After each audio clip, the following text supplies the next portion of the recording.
আসসালামু আলাইকুম। গতকালকে আপনাদের আমি আমার ছাদ বাগানের ক্যাকটাস এবং উড খাদককে দেখিয়েছিলাম। আজকে আপনাদের একটা নতুন অভিজ্ঞতা দেব। আপনারা অনেকে 1-এর ঘর, 2-এর ঘর, 3-এর ঘর, এমন 10-এর ঘর, 20-এর ঘর পর্যন্ত নামতা শিখেছেন।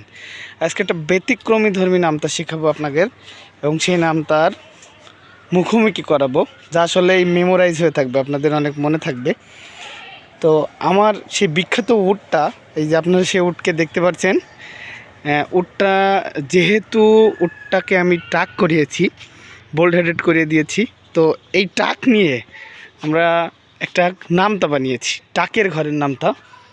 এখন আপনাদের সেই টাকের ঘরের নামটা আবৃত্তি করব, আমি বলবো আর সে বলবে। কাকু শুরু। টাককে টাক, টাক দুকনি বেল, 3টাকে নারকেল, 4টাকে কদবেল, 5টাকে পেয়ারা, 6টাকে আমলা, 7টাকে বারো, টাকে টাকে মারো।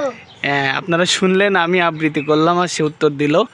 এবার আমার সেই উট নিজেই আবৃত্তি করবে টাক করার পরিপ্রেক্ষিতে, এবং সেই বলবে। না, এবার নামটা কাকু তুমি বলো।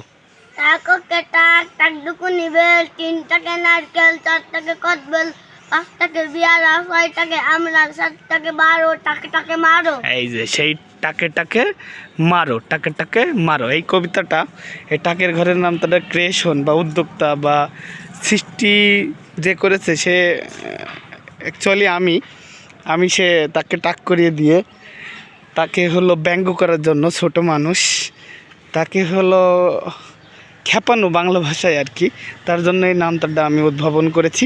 তো মাঝে মাঝে আমি তাকে বলি এখন টাক দুকনি বেল, 3টাকে পেয়ারা, বলতে বলতে ছন্দে ছন্দে জীবন আনন্দের মতো হয়ে টাকের ঘরের একটা নামতাই পরিণত হয়েছে।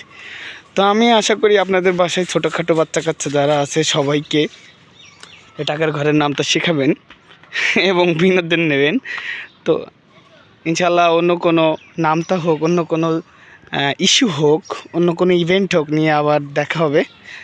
আজ এই পর্যন্তই। আসসালামু আলাইকুম রহমতুল্লাহ।